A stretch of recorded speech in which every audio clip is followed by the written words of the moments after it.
Hello everybody. It has been a long time since this last came out. Too long in fact. But I'm back with another killer concept. This one is thanks to one of the commenters on one of my previous videos. Skaterboy635 asked me if I could do one based off of the Big Daddies from BioShock.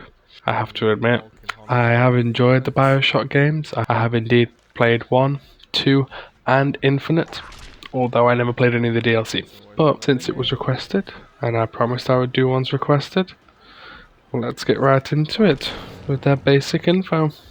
They are a 4.4 meters per second killer. I made them on the slower side for the sole factor of, well, they're in a huge diving suit, and it's not easy to walk around with that thing. Depending on what skin you choose to go with it, and there will be unlocks with it, you will either be a tall killer or a medium height killer. Because as any of you that have played BioShock fully well now, in BioShock 2 you find of the really tall Big Daddies, and in BioShock 1 we know the very short ones, but they are about the same height as a human, hence why they are average sized. So depending on the skin you pick, depends on your height, which I thought was quite fun. The terror radius is 32 meters, which yes, does seem fairly big, but the ability definitely helps make up for that, and on top of it, you are a hulking, big ass diving suit person. You're gonna be very loud. And the most iconic weapon with a Big Daddy is their drill arm, which is your weapon. Yes, hopefully it would have animations that the drill would spin around to wipe all the blood off. Just a personal flair of mine that I thought would play quite well into it. But let's get straight into the ability, called Protective Father. Like some other characters in this game, it will have AI combatants in it. 3 little sisters will roam around the entire map. They will play with interactable objects, which includes generators, pallets, totems, destructible doors they will also play with in that lot. Quite literally anything you can interact with, they are going to play with it with. Though, do be careful when they're playing with these items, because interacting with an item while they're playing with it can startle or stun them, depending on what they are on. And startling them or stunning them is the single worst thing you can do as a survivor, as that inflicts the Big Daddy's rage mode. Now I know some of you will be there like, it is very similar to the Oni. And yes, it is, but ever so slightly different. When you're in rage mode, unlike the Oni that stops to destroy things, you don't.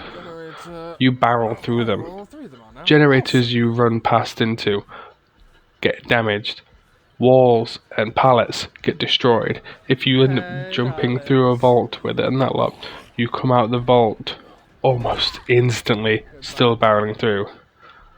Let's just say, if he's pissed and you're a survivor, hide is your best chance. Unfortunately, his rage doesn't end, it doesn't have a timer. It only has an objective. 1. Hits a survivor.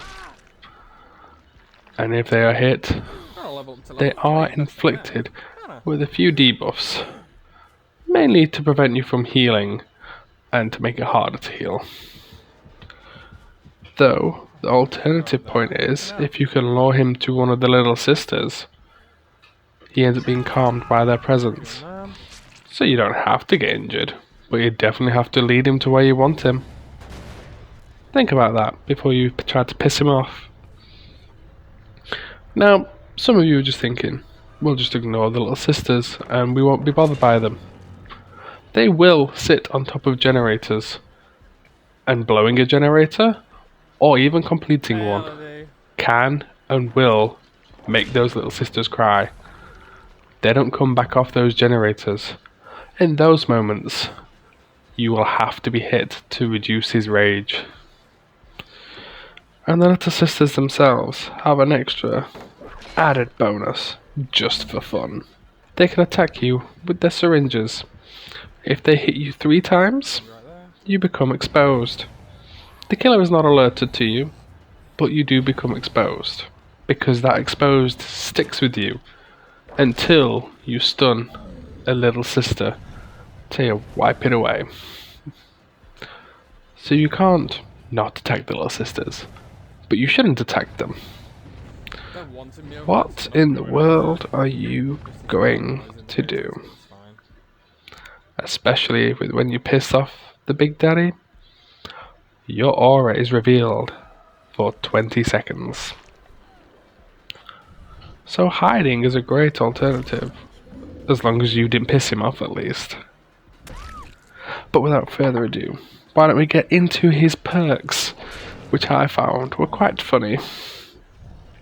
Protector. As we all know, Big Daddies protect little sisters, but this flips it on its head. As the Big Daddy, you are asking for protection from the entity. As when you interact with a generator, you can cause the entity to block it for a very short time. Of course, this perk has a very long cooldown, but still would be very useful for other killers who are on the slower side. Perk 2 is called Relentless. After all, a Big Daddy doesn't stop until it's dead. If you as a killer are stunned 3 times by a single survivor, yes, it will keep track.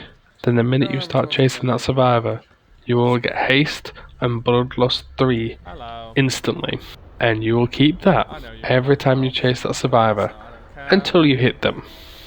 Originally it was going to be put till you downed them, but I think that's a little unfair. So once you hit them, it resets, and then they can stun you up to 3 times again to activate it all over again. This discourages survivors from using pallets on you, while also making you want them to use them on you. Bit of back and forth for fun. Last but not least on the perks is intense pressure. After all, Big Daddies work at the bottom of the deep sea, and it's very heavy down there. And this puts a lot of pressure on the survivors as well. When 2 gens remain at the end of the game, all of the generators are blocked till a survivor is downed. Not harmed, downed. This encourages survivors to work together and try and make sure there's more than just one of them by the end of the game. Otherwise, you're fucked. It could be swayed to become a totem, as in, when there's 2 generators left, a totem activates and causes this to happen, which may seem a little bit more fair, but I'll leave that up to you guys. And as we close off, usually I do a little bit of their lore, but since people wanted to hear the lore of all the killers, I'm just going to start putting it in the videos now. So the Big Daddy was a normal human being. He had 3 daughters, though over the years, each one of them got increasingly more and more sick. An illness passed down from the mother by accident. Turns out, it was congenital, and they didn't know. He took them to the doctors, who did all sorts of experiments on them. Experiments that their father signed off for. After all, he just wanted his kids to be happy and healthy. He'd do anything to try and do that. And eventually, they were healthy. Though they were not his little girls anymore. What they had been turned into was creatures, monsters. They screamed constantly. Their aggression was turned up to beyond anything he'd ever seen before in that lot. These were not his children. These were monsters made by this scientist. And he enjoyed every second watching that father slump into disarray, watching his children literally rip an animal apart in front of his eyes. Though they were very loyal to their father still. Part of their human side that remained was definitely their love towards their dad. If he said to do something, They obeyed instantly, like Pavlov and the dogs. But this wasn't a family. This wasn't the life he wanted. These weren't his kids. So, he did what he thought he must do. He rowed out to a big lake that led out onto the sea. One could call it a loch. And he asked them to jump off the boats and swim to the bottom and stay there until told otherwise. They were mindless monsters. They did exactly as they were told, and he waited there in his boat, bobbing on the night ocean, bubbles creeping up until the last one popped, and nothing. Their bodies didn't come up to the surface. Through all the experiments that had been done on them, their weight had clearly been enhanced, making it so their bodies were too heavy to physically float to the surface. Granted, they were filled with water and not air. This ate at the father for years, ate at his very soul. He longed to be with his daughters. He knew his wife wouldn't be able to forgive him for this. So he decided to take up a job of fixing the pipeworks in the bottom of that lock. He went down there, day in, day out, fixing cracks, leaks, repairing old pipes, putting in new pipes, all while being stared at by his children who were dead, stone-faced, with their eyes piercing him like a Gorgon stare. Eventually, it broke his mind. Sometimes he never came back up to get resources. Sometimes he stayed down there for days. He once stayed down there for almost an entire week without coming back up. How, you ask? He slept with his children. He played with his children. And he was there for his children. Like I said, he got driven mad, and anybody else could see that from him a lot. He was more diver than what he was human now. He spent more time in the suit than out of it. While he was with his family under the water, a voice echoed inside of his helmet. It told him he could make his family whole again. He could live, and so could his children, and they could be one big happy family. All they had to do was follow the rules. He had nothing left. He didn't care to go back up to the surface. He didn't want to stay with his dead children. He wanted them to be alive. Yes, they were monsters, but they were still his flesh and blood. He accepted this offer as he got consumed by foggy black water. He appeared in the realm. His daughters were back to being alive. He saw them as his cute, sweet, innocent children. And as he looked around, he saw that doctor running around mocking him. That's where LED went. Nice to know. His arm had been welded into his suit, along with the rest of his body, though his hand felt strange. He could feel the drill. The outside of it was almost like his entire hand as he dashed straight towards the doctor, running it through with his drill. The pleasure of ending the life of the man that caused him so much horror and strife in his life filled him with joy, though only for a short moment, as he turned his head and saw the doctor running around once more. He knew what he had to do. He had to kill these doctors till he could find the real one and get rid of him.